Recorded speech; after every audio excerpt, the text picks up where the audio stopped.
If the trajectory continues as it is, then you have to kill 3 million Palestinian civilians in order to kill 30,000 Hamas fighters. I'm telling you, respond to my arguments. Instead of trying to tell me off like a little boy, trust me, I'm not a little boy. In every single man, I'm a bigger man than a Anyways, I've got a few minutes left. Let me recite some Quran because I'm done with this guy. Have you ever received death threats? Many people threatened me, but I wasn't going to let that change how I felt or give me anxiety or something like that. I gave you 4 questions. I did the service, sir, of answering all of your questions. You didn't even answer one of mine. How dare you? I know what the truth is, and the truth is there's one God and Prophet Muhammad is the messenger. If you bring that certainty to other people, I felt such an obligation to do that it just ran in my blood. What is worship? It's the epitome, the higher point of submission. Is the epitome of love as well. If I have an ability here and I have a passion, then when you add ability and passion, then you get results. And that's why and how I got into the dawah.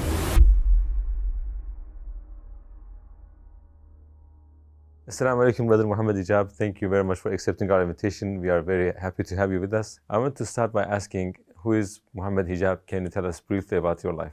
Alaikum, السلام ورحمة الله وبركاته. The honor's all mine. Honestly, it's a pleasure. You guys have been extremely hospitable, bringing me over here to beautiful country of Turkey and its excellent city. It's really the heart of the Muslim world, and I have a lot of respect for Turkish people and Turkish culture. I really love, actually, the strength that I feel with the Turkish Muslims in particular. A bit about myself, I'm a British Egyptian, so I'm from Egyptian background. I was born in 1991 in St. Mary's Hospital, West London. I spent some time in Egypt as well, but the vast majority of my life was in London. I lived in a working class environment, council estates and stuff like that growing up. And then I went to secondary school. I've done an undergraduate and a triple master's and PhD. Effectively, now I'm just doing full-time dawah. Let's start with Muhammad Hijab's childhood. What type of childhood did you have? How was your relationship with your parents and siblings? In terms of my childhood, though, we did live a kind of rough childhood. I lived in a working class environment in council estates, basically where the government subsidizes your living. And we kept moving houses. It was very unstable because I think I went to about 5 primary schools, maybe 6 or 7 even, because we just had to keep moving house. It was temporary accommodation, moving from one estate to another estate, from one part of London to another part of London. And there was a little bit of instability in that because obviously, you start making friends and then you make new friends and then you're detached and reattached and stuff like that. Maybe it gives you versatility and strength as well, but it was quite unstable from that perspective. And within that, I actually went and spent time in Egypt and lived there as well. My parents, obviously, I lived in a single parent household with my mother, but I always had a relationship with my father. As I got older, I started reestablishing that relationship more and more, getting to know who he was as a person and strengthening that bond with him. Right, so I've got 2 sisters, both of them much older than me, actually, 7 years and 14 years. So I'm the youngest child. I'm a boy. I'm the only boy. I did find it a lot of anxiety growing up though as a child. When I was 7, 8 years old, I remember those times. As a child, you get attached very quickly. And obviously in the same time period, that's when I witnessed my mum's divorce with my father. This was at the age of 8 years old I was at the time when it happened. And I remember it very vividly. I remember that happening very vividly. I remember all these kinds of events very vividly, even though I was 7 or 8 years old at the time. But kind of these events, which are more painful in nature, I think they're more memorable. And there was a bit of a pain and stuff, but because my mum was there and my older sisters as well, were very, very supportive, I always felt I had a belonging. Obviously, my mum got remarried, so I was reintroduced to her husbands and stuff like that, and I formed attachments to them. So yeah, when I was younger and stuff, I did have those attachments to my mother's husband. But I knew who my father was. I knew who he was, and he wasn't my father. So I always made that clear. I never called him dad or anything like that, And there was that as well. What about your religious upbringing? Were your parents Muslim and raised you as Muslims? My parents were both Muslim, alhamdulillah. My mum did definitely raise me up as a Muslim. She taught me how to pray. She taught me how to do salah and memorize parts of the Quran and stuff like. And the extended family was, a lot of them very, very religious. And there was degrees, but some of them very, very religious and still are. So what about yourself? Were you practicing? Were you devout? I became practicing, I think, around anything between 14 to 17. That's when I was going through my journey. I did have a period where I was going through kind of doubts. That was the time period where there was questions and I wanted to know what is this, And it coincided with a time period where I think, because my mother then got divorced to the husband, the new husband, right, when I was 14 years old. But when he left the house, I felt a bit of instability. Once again, like, when I was younger, it happened when I was 8 years old. Now it's happening again when I was 14. And once an attachment has been formed, once again, the detachment has happened. So that once again, I don't know what happened, but I think it triggered some kind of almost an existential crisis, actually, at the age of 14. But I remember it very vividly because I was in year 9. Which is in school. I was in year 9, right before the GCSE time period. And it gave me a little bit of time to actually look and investigate. So that time period, just to bring it back to the point, was really a time period where there was a lot of soul searching going on. I did want to know what was the truth. I quickly came to the conclusion Christianity wasn't the truth. I just thought, who believes this stuff? As a child, I really honestly thought, I watched a few videos from Ahmadiyyat. After the third or fourth debate, I was totally convinced. And I saw all these pastors and priests, they couldn't even justify the Trinity. They could, the basic arguments. But I very quickly just threw that and said, I'm not going to be a Christian, Atheism never appealed to me. I always knew there was a God, but my question was, how do I prove that Prophet Muhammad was a true prophet? That was a question I had. And so I went through it and I looked at the Quran with a very, very, very critical eye for about 3 years. And I think a lot of the fluency that I have in responding to a lot of shubuhat comes from that time period of looking and researching. Because I actually did the research for myself. I didn't do the research for people. And then when the time came and I saw people, young people like me, who are doing the same kind of soul searching, I almost feel like it's an obligation to give them how I felt of relief when I found the answers myself to that. So I started investigating the Quran again, looking at the tafsir and this and that. And I realized that there's an answer to every single question and shubha that people have. But then I started collating it from my own knowledge and stuff like that. And I became passionate, to be honest. This is when I became passionate about religion. When around 17 or 18, I became religious. I became very religious compared to my peers in school. I was praying. I was, really taking interest in the Quran. A lot of them were not doing any of that. So I became one of the most religious guys in that sense. And it was a school which was it was kind of a rough school, to be honest with you, in central London. A lot of troubles happened there and stuff like that, people getting hurt and whatever.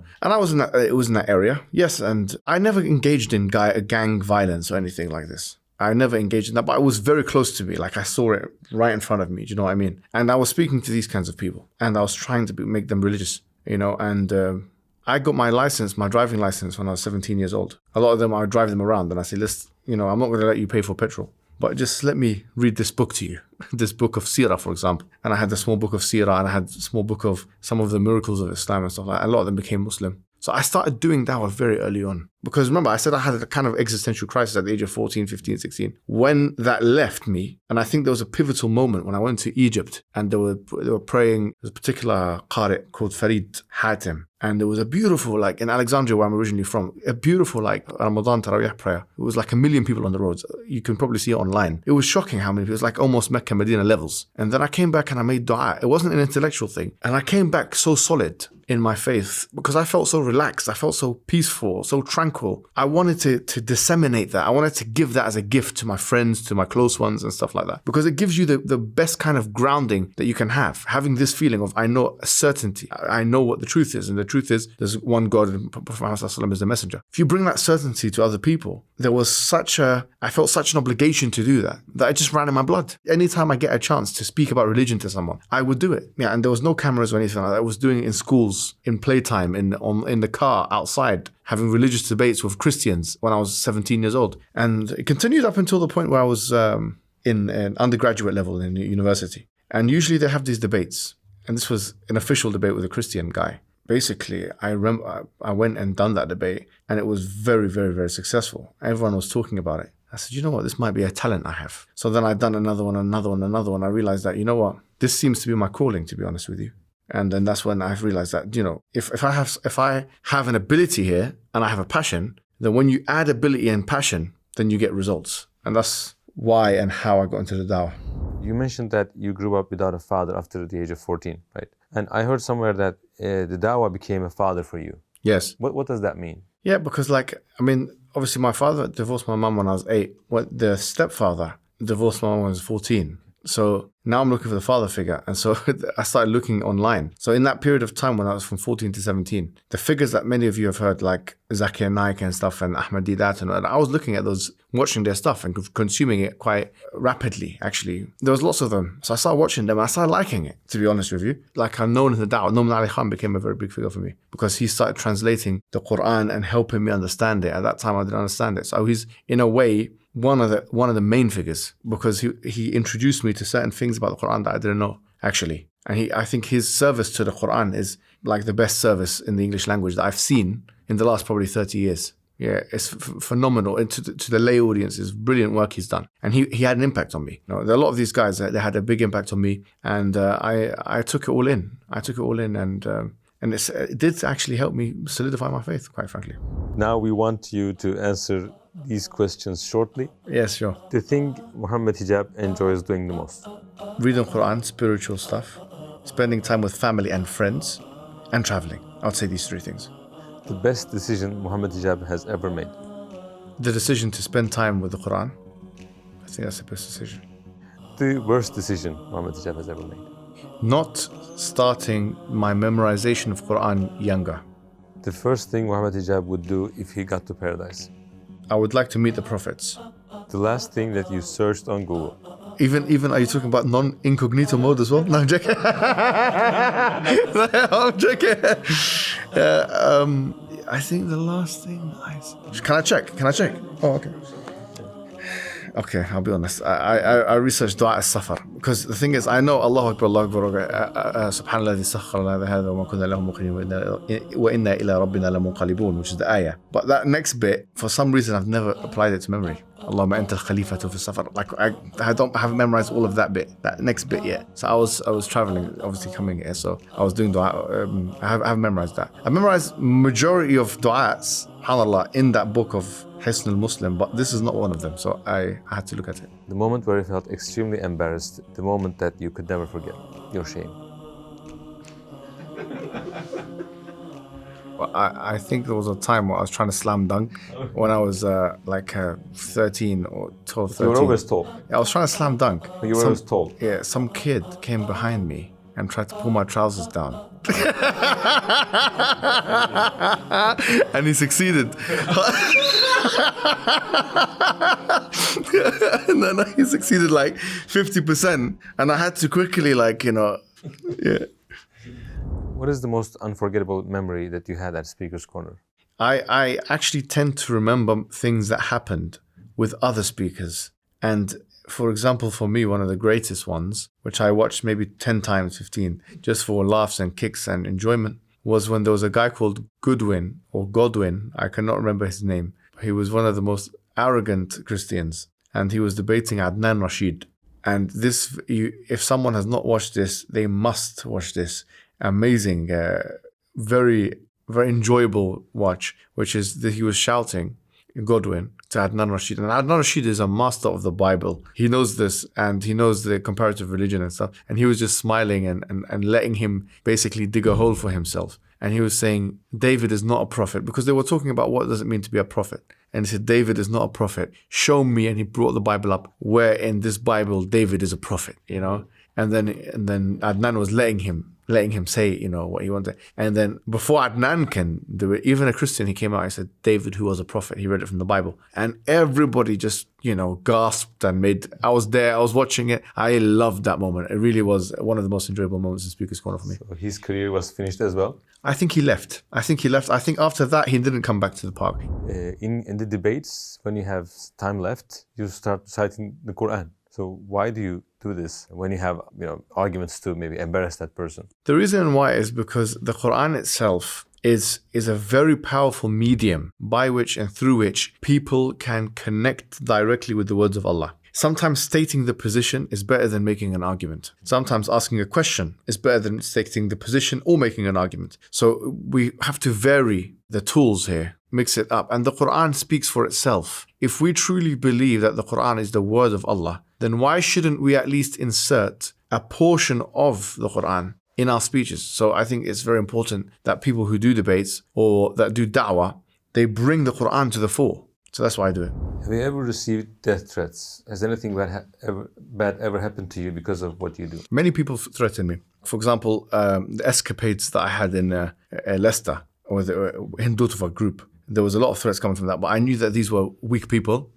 So that I wasn't really, yes, there was vigilance, but they were weak people. I wasn't going to let that change how I felt or give me anxiety or something like that. And then before that, the right wing, racist English, like, for example, the EDL and stuff like that, there was a lot of threats and stuff from that. But once again, I didn't think that they're not an organized gang in the same way as other people are in England. So I didn't feel like an imminent threat from them. They were hooligans, and it's a different kind of threat. The most dangerous thing in England, I think, are actually organized gangs. Because if some of those gangs want you dead, you could be dead, actually.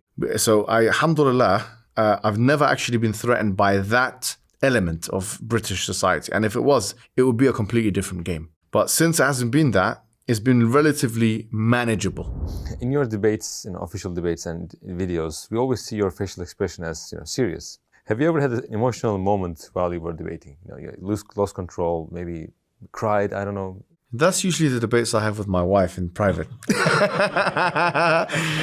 To be honest, debating people when you know like 500,000 people are watching or 1 million people are watching, you can control your emotions. Like even in that situation, sometimes I get a bit frustrated and angry. And these are usually some of the emotions I show. Excitement, anger, frustration, these kind of things. Crying and stuff, it's never actually happened. But as I say, anger is one of those things that you try your best to control. And it's much easier to control your anger with people you don't know in front of hundreds of thousands of people than with your wife at home when she's, no one's watching and there's no active audience. And so in terms of the arguments that I've had, which are most personal, they have been the arguments I've had with my wife, for example. I used to think that was a training for the da'wah. I used to think, subhanAllah, just take it. And that's how I used to try and train myself and condition myself. Now I know the truth, and the truth is the opposite. That the da'wah is actually a training for that.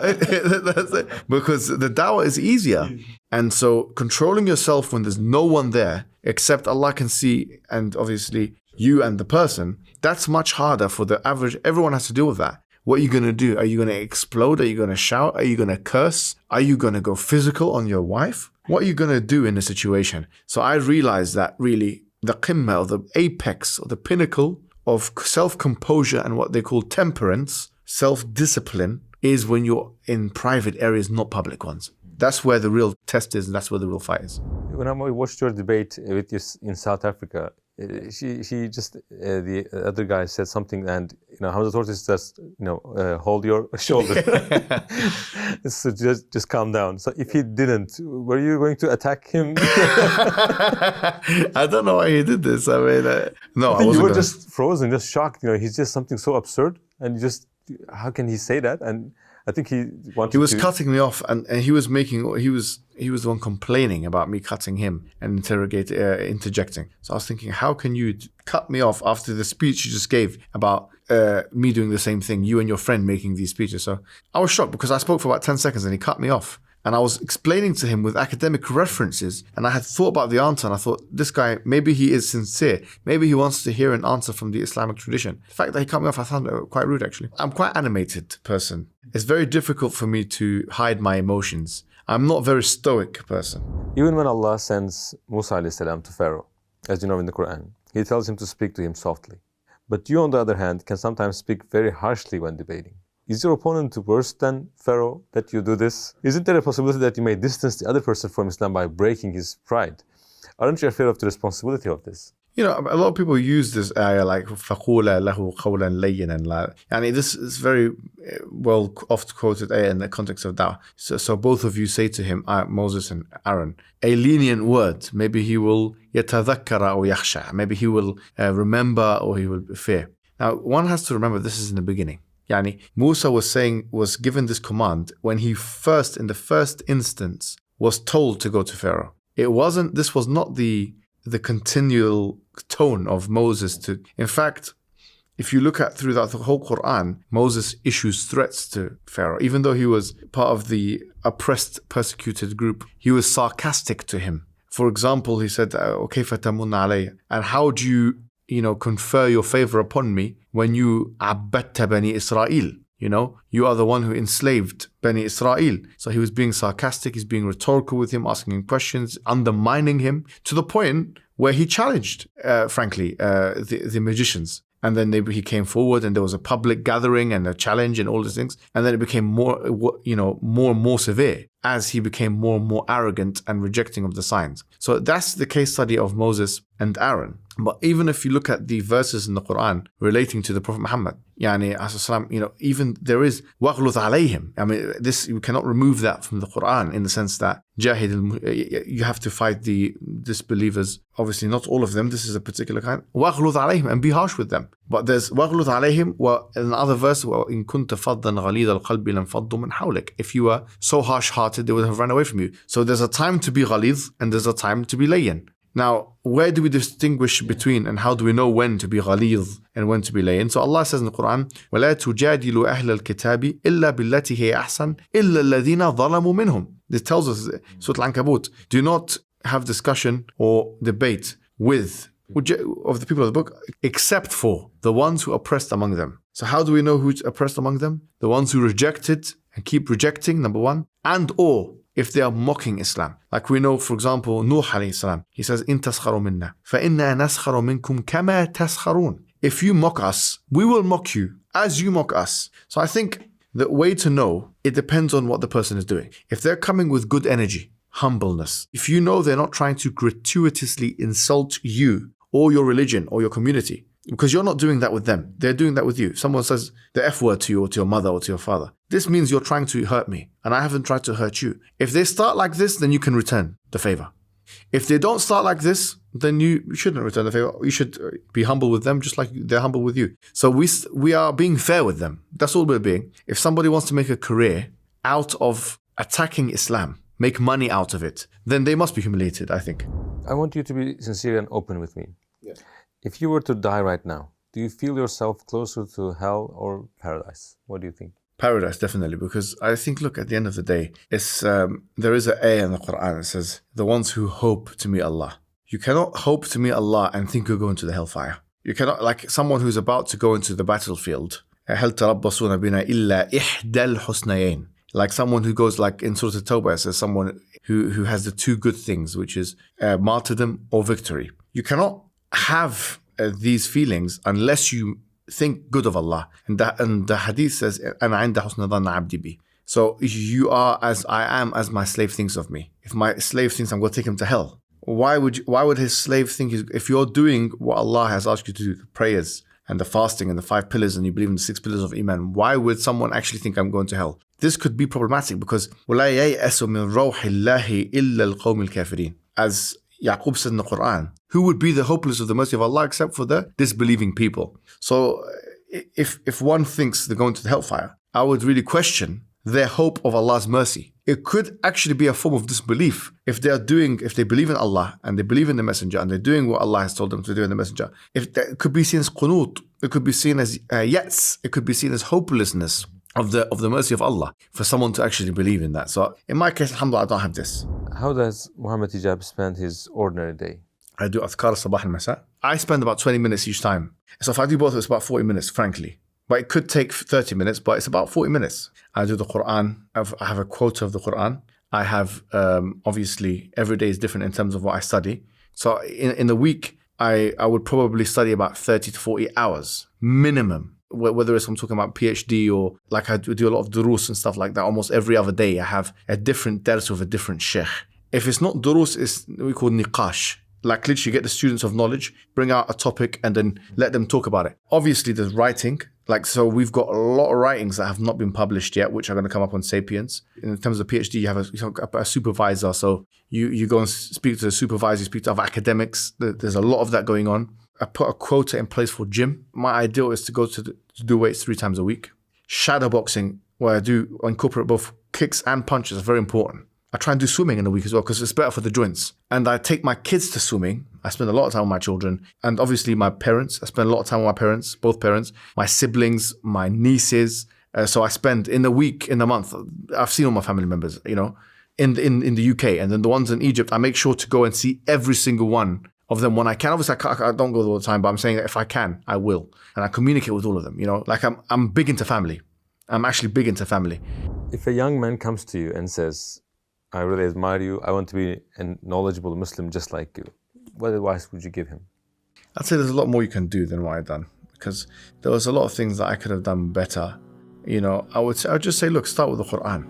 memorizing it, understanding it and stuff, because that's really the key to everything. If you see, one of the themes that we've been speaking about in the debates and stuff like that has actually been the Quran. So I would say really immerse yourself in the culture of Quran, even if you do a little bit per day. Just make sure that you're doing Quran and you're going through the verses, you understand something new, you learn something new each day about the Quran. It will change your life. You will never regret it. There's nothing better you can do with your time. So that would start with that, and you'd have to have access to the classical Arabic, because this is the language of the Quran. So these two things come hand in hand. And then after that, obviously, then you got the legal schools of thought and the creedal schools and all that kind of stuff, which is very important as well. But for me, a robust focus on the Quran is the most important thing that you can do.